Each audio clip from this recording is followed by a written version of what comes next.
Well, it says I'm live. Here we go. I see it coming up. There. Well, I made a mistake on this one too.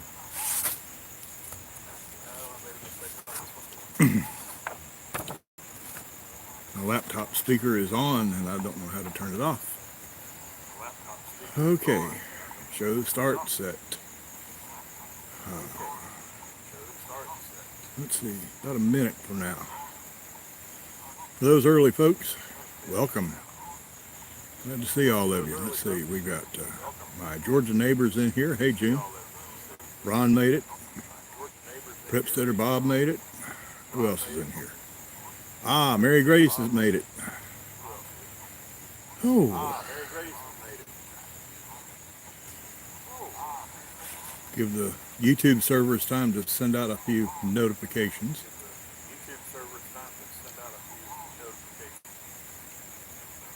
I will have the speaker off for the next show on my laptop. Oh, I'll fix that too. Let's see, everything else looks good. Yeah, Bob, I know. I hope it's not picking it up too bad.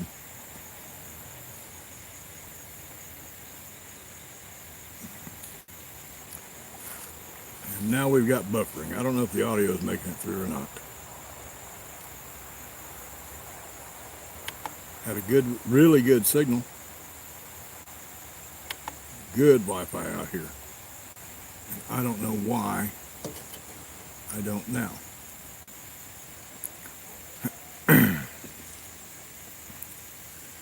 Bob, is my audio coming through or is audio and video both buffering? Hey, Thomas. Not sure if you can hear me. Okay, Ron's got both audio and video, and my screen is frozen. So, I'm going to assume it's getting out there. So, time for the show. We're going to do a little Mountain Crest Farm live. For anybody that's new here, this is a weekly live stream every Sunday at 6 p.m. Eastern. The general topic is always going to be homesteading, but every week we dig a little deeper than just homesteading. We dig further in, and this week we're going to talk about what breed of pig is the right breed of pig for people that are homesteaders and wanting to get into livestock and want something a little bit bigger than chickens. Most homesteaders seem to think they need livestock, that they're not a homestead unless they've got livestock, and that's not true. You don't have to have livestock. I think most all of us have a yard flock of chickens, and you can raise goats and rabbits, and I've raised both. But you get down to where you want a bigger animal, and you feel kind of limited. You can either do pigs or you can do cows. Although I do know of one guy out in Idaho that does yaks. But usually the choice comes down to pigs and cows. And I'll tell you about my experience with pigs and what I chose and why I chose it. When I decided to do pigs, I had never been within a live pig. I'd never been within 100 yards of a live pig, except maybe at the state fairs. And all of a sudden I owned 3. Still hadn't been within 100 yards. I bought them over the phone. I had done a lot of research though, and they were the breed that I wanted. And they were large black, well, one of them was a large black pig that was going to be raised as a breeder, and the other 2 were large black pig Berkshire hybrids that I was raising for the freezer. I had 3 criteria for picking large black pigs. Is everything still working right? Somebody over there in chat say yes, because mine still says I'm buffering.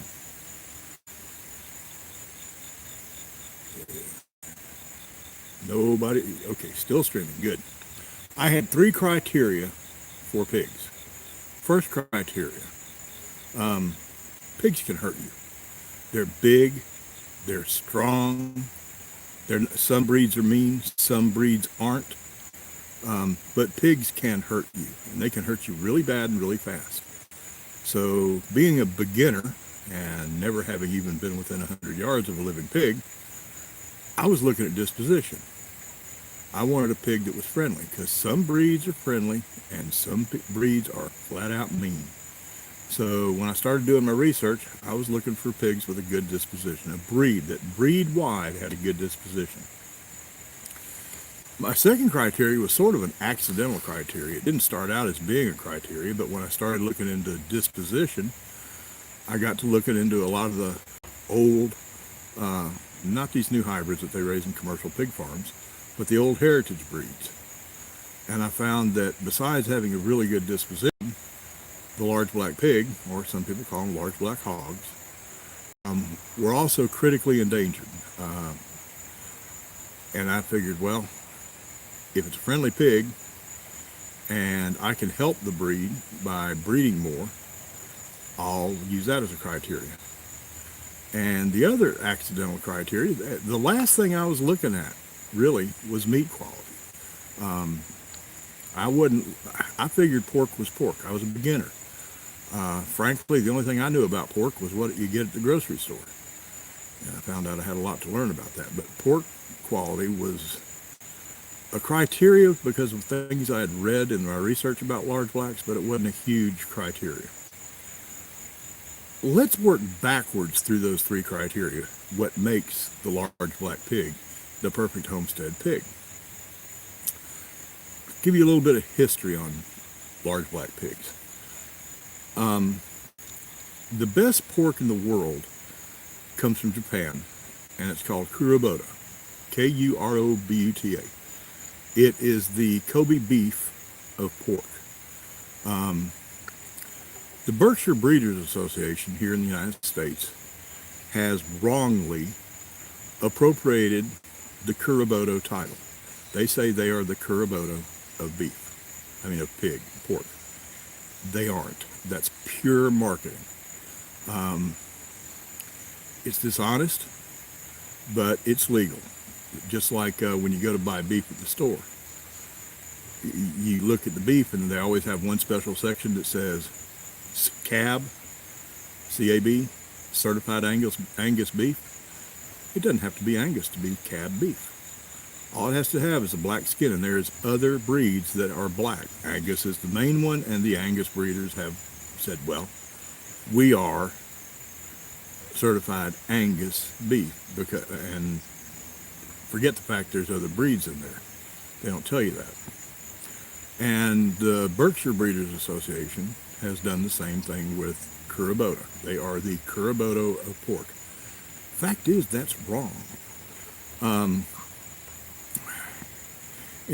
When you go to any website here in the United States that talks about Kurobuta pork, quality pork, it always comes back to Berkshire being the best, and some of them will say the Kurobuta of pork.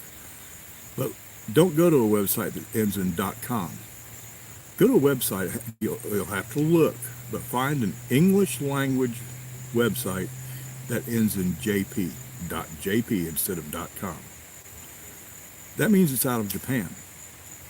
And look for Kurobuta beef on that website. And you'll find that the Kurobuta pig in Japan, where the term originates, the Kurobuta pig is simply large black pig. Not capitalized as a breed large black pig, but large black pig as a description. Berkshires are not black. Berkshires are always black and white. They always have white stockings, and they usually have a white blaze on their nose, a few spots down their back, and on their sides. I'm not going to say they're half white, but I'd say they're 10, 15, 20% white.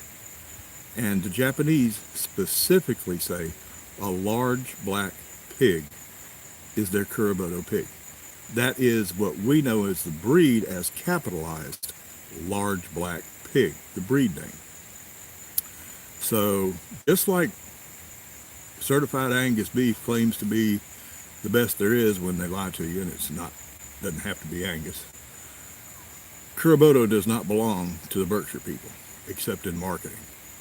When you get down to reality, Curaboto is a large black pig. The meat is awesome. Two things make large black pig meat special. The first one is, and I didn't know this when I got into pigs, I saw the marketing, the other white meat. I thought that was how pork was supposed to look. You go to the grocery store and you see a boneless pork chop and it's pale, white. I just thought that was how pork was supposed to look. No, pork is supposed to look red, just like a steak. A cut of beef from a good animal is red. You put a pork chop on a plate and a T-bone steak on a plate when they're both raw, and you won't really be able to tell the difference. One will be bigger than the other. T-bone steak's usually bigger than a pork chop. But good pork is red. It's not pale white. That's what happens when you crossbreed for low monetary output and high return on your money. You crossbreed, you don't care about whether they're mean or not, you don't care about quality of meat. All you want is a lot of meat out of pigs in a hurry for a little money. That's where you get white meat from. What makes the meat red in a good pig is, well, it's not all breed. It's not just being a large black pig. A lot of it's how they're raised. People that raise large black pigs don't raise them in barns and confinement areas where they never see the sunlight, except for when they're on the truck headed for the slaughterhouse. You raise it on pasture. You raise it, in my case, you look behind me. You can tell I've got all woods around here. And that's where my pigs live, is out in the woods. They get some supplemental feed, but they get a lot of feed rooting around, eating things in the woods. That's what makes red meat. That and the breed. My wife, let me tell you a story. My wife is not a demonstrative person at all. She's real low key. And our first pig that we slaughtered went in the freezer, and a couple days later, I got out some pork chops. And she cut into it. She took a bite. She laid the fork down. She looked at me and she said, "Bob, this is good. This is better than steak." My wife doesn't do things like that. If she likes something, she just eats it. And if you ask her at the end of the meal, "So how was your dinner?" She said, "Oh, it's good." But she stopped and said, "Bob, this meat is awesome." Part of that is the breed. Part of that's how they're raised. Part of it is, think about the last time you saw a boneless pork chop. It's got a nice little ring of fat around the outside edge and no meat, no fat in the middle. It's just pale pink, no marbling, no fat. If it doesn't have any fat and it doesn't have any marbling, it's not going to have any flavor, because a lot of the flavor is in fat, and it's not going to have any flavor, and it's going to be dry as a bone. If you cook a pork chop right, and it's a commercial pork chop, it's going to be dry. Large black pigs have what's called micro marbling. It's little flecks of fat all through the meat. Think about when you look at a good T-bone or a good porterhouse or a good ribeye. It's not just meat with fat around the edges. It's got little specks of fat all the way through, and that's where the flavor comes from, and that's where the moistness comes from.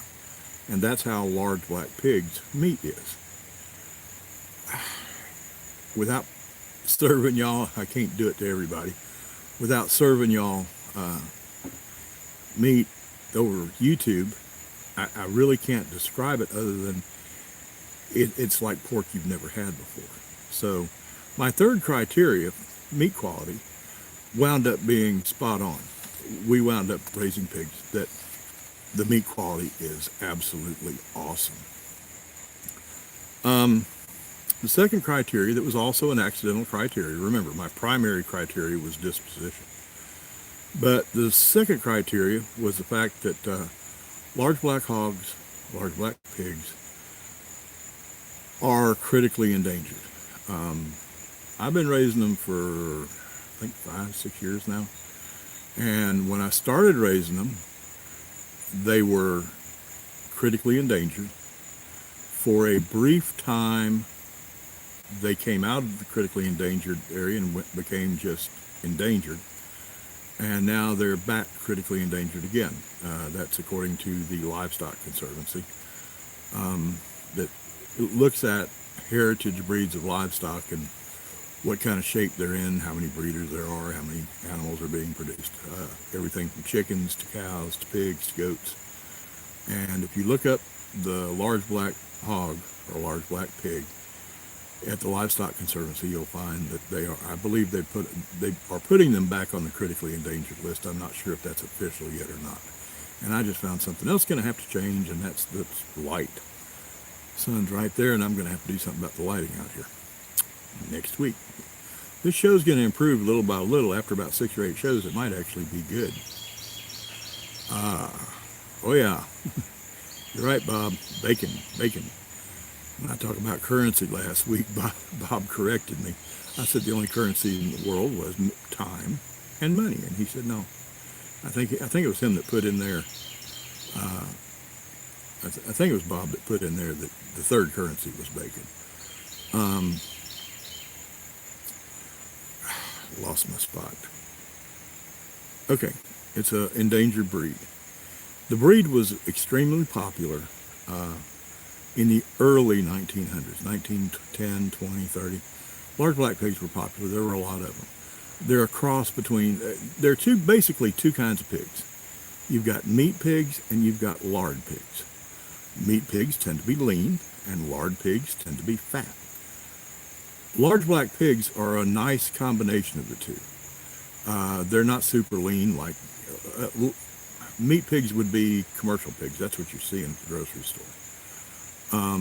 They're not lean at all. They've got fat, but they don't have lots of fat. They're not a lard pig either. The fat distribution is really nice. But anyway, they were real popular in Great Britain where they originated and in the United States. Until about 1930, 1940, either right before or right after World War II, when all of a sudden commercial people got involved with raising pigs. They didn't want good meat. They couldn't have cared less about the disposition because they were going to be confined. They wanted a pig that would grow fast, you could feed it cheaply, and you wouldn't have any health issues. All they wanted was money. What pig can I make the most money off of? Big companies got involved in it. Not going to name companies because I don't feel like getting sued. But big companies got involved. They started crossbreeding. They developed some other breeds that are not heritage breeds. And they produced a pig that will grow really fast, produce really crappy meat that they can make a lot of money on. They're generally meaner than all get out. But anyway, because of commercial pork, the large black pig fell out of favor. Commercial people don't want the large black pig. It is a slow grower. Some of these commercial pigs can grow to slaughter weight. Commercial pigs is generally considered to be slaughter weight at about 250 pounds. And these commercial pigs, the way they've crossbred them with other pigs and speeded things up, they can hit that weight in 8 months. I consider slaughter weight to be 300, 325 pounds. 300, 325 pounds on a large black, you're talking about 13 or 14 months. I'm willing to wait. Commercial people aren't. And other people that want to grow a pig for their own freezer, which is mainly what I do, is produce piglets for them. They don't want to wait either.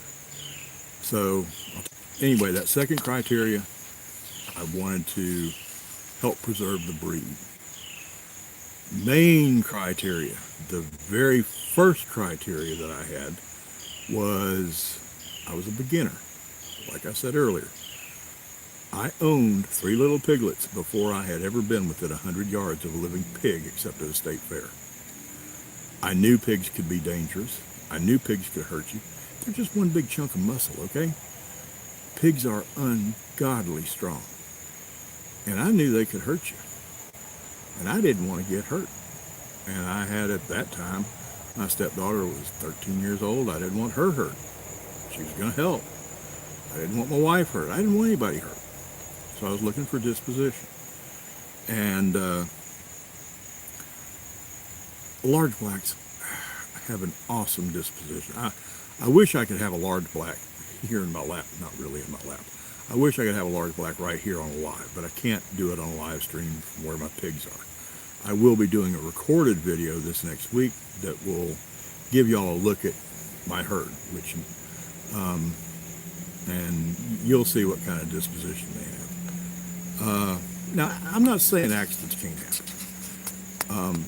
If you've got a pig at point A, you are standing at point B, and then there's point C, and it's a straight line from A to C, and you're in the middle of it, and somebody dumps food at point C, you're going to get run over. That's just the way it is. Pig's going to go from point A to point C, and if you're in the way, you're going to get run over. He's not trying to hurt you. He's trying to get to his food. Bad husbandry practices get people hurt. And I'm not saying that can't happen with large black. There's a fellow that has a YouTube channel, and I'm not going to call his channel name, that recently got hurt really bad by his pig. It wasn't a large black pig.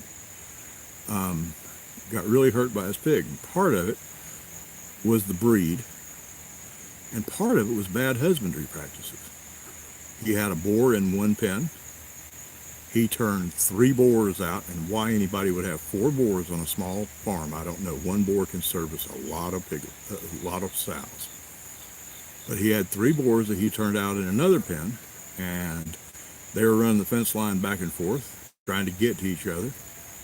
And he got in the pen with the big mature boar to bend down and fix a electric fence that had come loose. And the boar came up behind him and ripped his leg open. And he's done a video about how dangerous pigs are. And pigs generally. Says that he had checked all the breeds. No, he didn't. And you don't put boars on either side of the fence and think there's not going to be a fight. And anybody that gets in the middle of a boar fight is an idiot. So bad husbandry practices and accidents can happen. But on one other thing, watching those videos that he's put out would make you think you don't ever want a pig. Watching mine would make you want to go get a pig tomorrow. Never trust a YouTube channel to be the final authority. I put out good information. I base it on experience. But don't go buy a large black pig because I said so. Take this video, go buy a large black pig because you do some more research and find out that I'm right. But so do your own research. But as far as I'm concerned on disposition, large black pigs are gentle giants. And I do mean giants. My boar, Roscoe, now I'm 6'1". His head stands just about at my waist. And he weighs about 900